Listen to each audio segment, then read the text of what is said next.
ရသူနာမအတူတူကုန်လုံးလို့သွားကစန္ဒလေးတစ်ခုတော့ရှိတယ်ပြောစေပါမယ်ဘဝဟာမောပန်းစရာပြင်းနေလူသားစုညံနဲ့မျိုးပြလေပူပစရာတွေနဲ့ပြင်းနေခဲ့နေမပြောပါခွေအိမ်မလေးတစ်ခုရဲ့တို့တူမခဲတယ်နေမျိုးလေးတွေ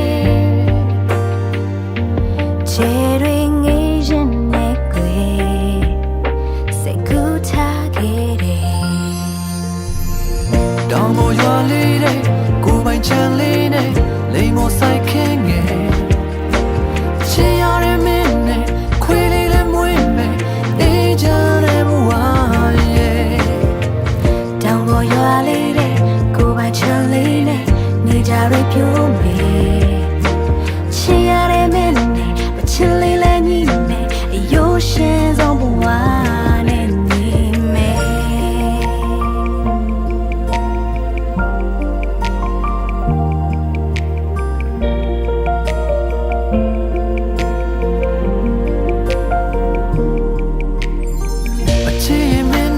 ရှိ